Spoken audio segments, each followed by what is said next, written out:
करोड़ीमल नाम का एक बहुत ही कंजूस आदमी था। वो हर चीज में पैसे बचाने की कोशिश करता था।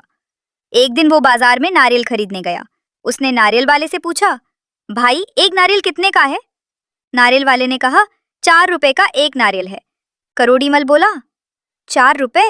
ये तो बहुत महंगा है, मैं तो 3 रुपए ही दूंगा। नारियल वाले ने मुस्कुराते हुए कहा, यहाँ नहीं मिलेगा, लेकिन अगर आप 1 मील आगे चले जाएं तो वहां 3 रुपए में एक नारियल मिल जाएगा। करोड़ीमल ने सोचा, पैसा बहुत मेहनत से कमाया जाता है, अगर 1 मील पैदल चलने से 1 रुपए बचता है तो चलो ठीक है। वो 1 मील पैदल चलकर आगे गया। वहां एक और नारियल वाले की दुकान दिखी। करोड़ीमल ने उससे पूछा, नारियल कितने का है? दुकानदार ने कहा, 3 रुपए का एक। करोड़ीमल बोला, 3 रुपए भी बहुत ज्यादा है, मैं तो 2 रुपए ही दूंगा। दुकानदार बोला, तो फिर आप 1 मील और आगे चले जाइए, वहां 2 रुपए में नारियल मिलेगा।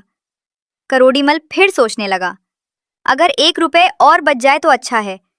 फिर वो 1 मील और पैदल चला गया। अब वो तीसरी दुकान पर पहुंचा और नारियल की कीमत पूछी। दुकानदार बोला, 2 रुपए का एक नारियल। करोड़ीमल बोला, 2 रुपए भी बहुत हैं, मैं तो सिर्फ 1 रुपए दूंगा। दुकानदार बोला, अगर आप 1 मील और आगे समुद्र के किनारे चले जाएं तो वहां 1 रुपए में मिल जाएगा। करोड़ीमल बोला, पैसे की कीमत बहुत होती है, 1 मील और चल लेने में कोई हर्ज नहीं है।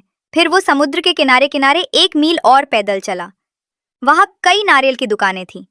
उसने एक दुकानदार से पूछा, भाई एक नारियल कितने का? दुकानदार बोला, 1 रुपए का एक नारियल। करोड़ीमल बोला, 1 रुपए भी बहुत हैं, मैं तो 50 पैसे दूंगा। दुकानदार हंसते हुए बोला, तो फिर सामने जो नारियल का पेड़ है उस पर चढ़ जाइए और जितने चाहिए तोड़ लीजिए, 1 पैसा भी नहीं लगेगा। करोड़ीमल को ये बात बहुत पसंद आई। वो तुरंत पेड़ पर चढ़ गया। जैसे ही उसने नारियल पकड़ा और उसे तोड़ने की कोशिश की, उसका पैर फिसल गया। वो नारियल के साथ नीचे गिर पड़ा। वो सीधा समुद्र की रेत पर गिरा। उसके पैर की हड्डी टूट गई और शरीर में भी चोटें आ गईं। इससे हमें यह सीख मिलती है, लालच बुरी बला है। थोड़े से पैसों के लालच में कभी कभी बहुत बड़ा नुकसान हो सकता है।